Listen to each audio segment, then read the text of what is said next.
Penampakan fasilitas Agus Buntung dalam penjara. Ada shower hingga tenaga pendamping.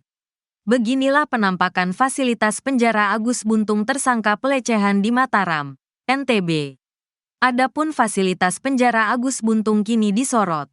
Seperti diketahui, Agus Buntung tersangka pelecehan seksual terhadap belasan wanita di NTB berpotensi dipindahkan dari tahanan rumah ke lembaga pemasyarakatan, lapas. Sebelumnya, Agus yang diduga melakukan tindak pelecehan seksual terhadap sejumlah perempuan di wilayah Mataram, ditetapkan sebagai tahanan rumah oleh pihak berwenang. Namun, perkembangan terbaru menunjukkan bahwa Kejaksaan Tinggi Nusa Tenggara Barat telah memutuskan untuk mengajukan permohonan kepada pihak lapas kelas IA Kuripan, Kabupaten Lombok Barat, agar menyiapkan ruangan khusus untuk Agus, yang merupakan penyandang disabilitas. Keputusan ini diambil setelah mempertimbangkan kondisi hukum dan kebutuhan medis Agus.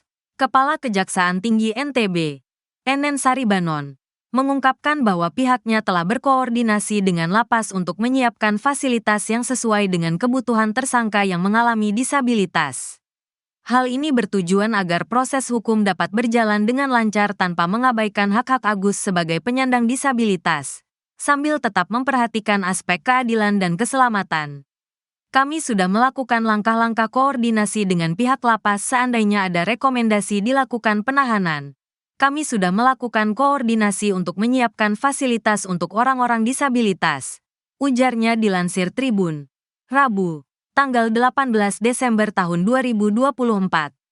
Kasus ini menjadi sorotan publik karena melibatkan dugaan pelecehan seksual terhadap belasan perempuan, yang menambah panjang daftar kasus kekerasan berbasis gender di Indonesia. Pihak berwenang kini tengah bekerja keras untuk memastikan bahwa hukum ditegakkan secara adil, dengan tetap memperhatikan hak-hak setiap individu yang terlibat dalam proses hukum.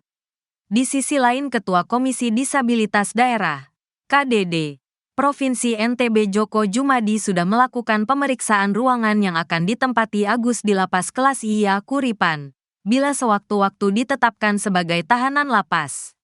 Itu ada 2 ruangan yang menurut kita sudah aksesibel untuk disabilitas bisa masuk di situ, kata Djoko, Selasa, tanggal 17 Desember tahun 2024. Djoko menyebut tersangka meskipun dalam kondisi disabili berpotensi menjadi tahanan lapas, dengan catatan ruangan yang akan ditempati layak untuk penyandang disabilitas.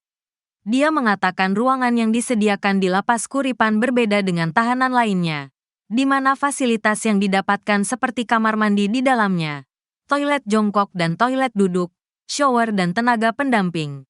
Ada warga binaan yang menjadi pendamping, misalnya untuk membuka celana dan sebagainya, kata Djoko. Sebelumnya Polda NTB sudah melakukan perpanjangan status tahanan rumah selama 40 hari ke depan. Sampai saat ini polisi sudah memeriksa 9 saksi dugaan pelecehan seksual tersebut.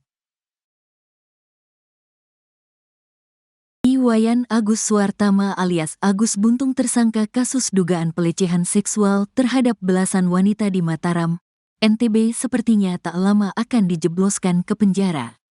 Tanda-tanda Agus Buntung bakal menjadi tahanan lapas terlihat saat Kepala Kejaksaan Tinggi Nusa Tenggara Barat, Kajati NTB, Enen Saribanon meminta kepada pihak lapas kelas IA Kuripan Kabupaten Lombok Barat untuk menyiapkan ruangan khusus untuk penyandang disabilitas. Kami sudah melakukan langkah-langkah koordinasi dengan pihak lapas seandainya ada rekomendasi dilakukan penahanan. Kami sudah melakukan koordinasi untuk menyiapkan fasilitas untuk orang-orang disabilitas, kata Enen, Senin, tanggal 16 Desember tahun 2024. Terpisah Ketua Komisi Disabilitas Daerah, KDD, Provinsi NTB Djoko Djumadi sudah melakukan pemeriksaan ruangan yang akan ditempati Agus di lapas kelas IA Kuripan, bila sewaktu-waktu ditetapkan sebagai tahanan lapas.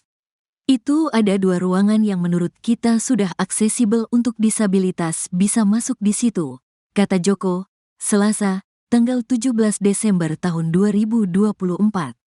Djoko menyebut tersangka meskipun dalam kondisi disabili berpotensi menjadi tahanan lapas, dengan catatan ruangan yang akan ditempati layak untuk penyandang disabilitas.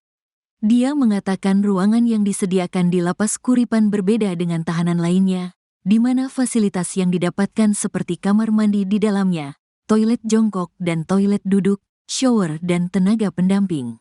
Ada warga binaan yang menjadi pendamping, misalnya untuk membuka celana dan sebagainya, kata Joko. Sebelumnya Polda NTB sudah melakukan perpanjangan status tahanan rumah selama 40 hari ke depan. Sampai saat ini polisi sudah memeriksa 9 saksi dugaan pelecehan seksual tersebut. Terungkap bahwa Agus Buntung diduga telah melecehkan setidaknya 17 korban, beberapa di antaranya masih di bawah umur. Ketua Komisi Disabilitas Daerah, KDD, NTB, Joko Jumadi, menjelaskan modus operandi Agus Buntung yang memanfaatkan rasa iba korban.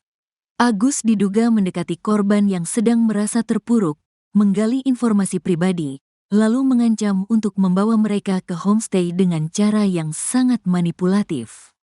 Sejumlah korban bahkan telah memberikan bukti video sebagai bukti aksi pelecehan tersebut. Agus memilih korban yang tampak sendirian dan sedang dalam keadaan emosional. Dari sana, dia mulai menggali informasi pribadi yang sensitif dan menjadikannya alat pemaksaan, jelas Joko, Jumat, tanggal 13 Desember tahun 2024.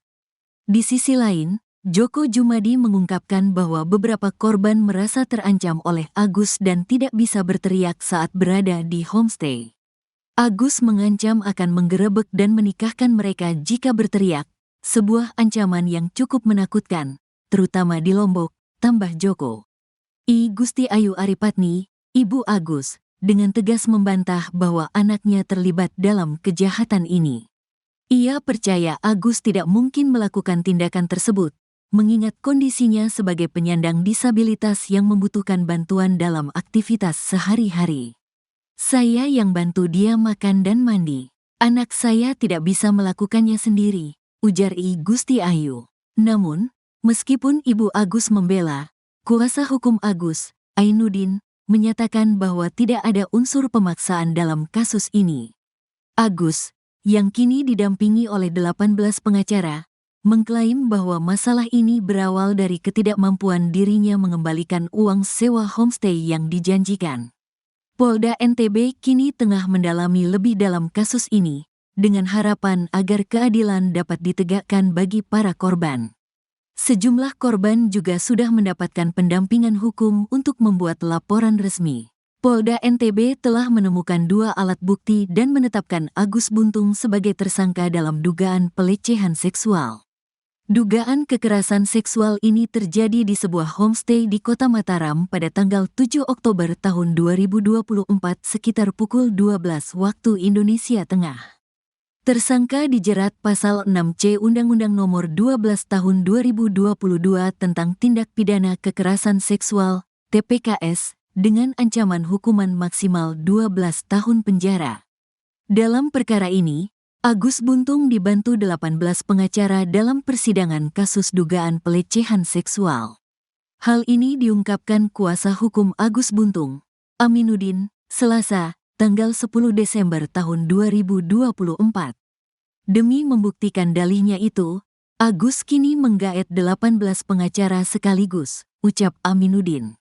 Sejauh ini, kata Aminuddin, pihaknya telah menyiapkan upaya pembelaan, termasuk bukti-bukti kuat untuk mendukung pembelaan di persidangan nanti.